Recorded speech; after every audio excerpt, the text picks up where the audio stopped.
Thank you, Carlos. Praful's speech was all about vocal variety, and he chose a topic where he got to tell us a story and incorporate a lot of that variety. So first they talk about the topic selection, so you definitely, especially the opening story, chose something that you could do a lot of description. And I think that's probably why you did that part of the story, to describe the beach, and I especially like the chirp chirp, there were birds, and there was a huge wave, and you really got louder and described the huge wave. So there were a lot of really good descriptive parts to that part of the story. There were a lot of pausing. It talks about the rate and pitch, and you made sure that we would understand. Unlike I, who speak quite quickly sometimes, you made sure to pause and let us understand what you were saying as you went along.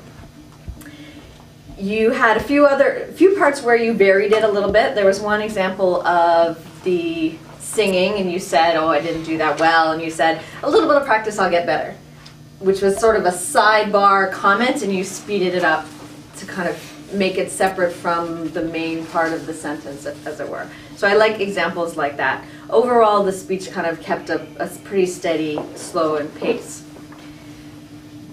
I liked you had this story where you had kind of a descriptive voice. I don't know how to describe that, but you sort of used a voice as though you were telling a story. And then when you went on to talk about your singing, you used a little bit more of a conversational tone. I actually liked the conversational tone probably better.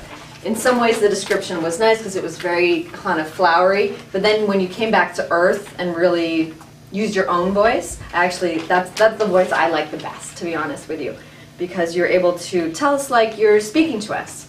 I learned the phrase amplified conversation, and I always think that's a really useful way of describing it, that when you're up here, it's not quite like a conversation because you have to speak to more than one person, but it's an amplified conversation in the sense of it should still sound like you, and I like when you were able to do that. There was, let's see, the singing was the most vocal variety you could possibly bring into a speech. So I thought that was really neat that you chose to actually sing for us. And even though maybe you weren't so confident in it because you were still learning, you took a breath and sang out for us. And I thought that was really neat. It was not only demonstrating what you were trying to talk about, but it broke the speech in a really nice way. It was a really nice way to give us your point.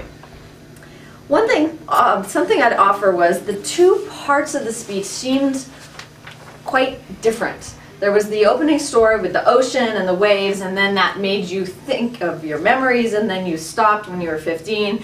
And then you came over here, which I liked, to take us away from the story and to start talking about the lessons. But you never went back to the ocean. And I felt a little bit partway through the moral of the story about the singing was, whatever happened to the beach and the drowning and the life passing in front of your eyes? And there was a lot of dramatic stuff that happened at the beginning that we didn't really resolve. So perhaps if you were going to give a speech like this again, you could link it back there. Even just something like, my life didn't end that day on the beach and I was able to go on and do this and that. Something like that, so that we kind of remember the whole package of the story.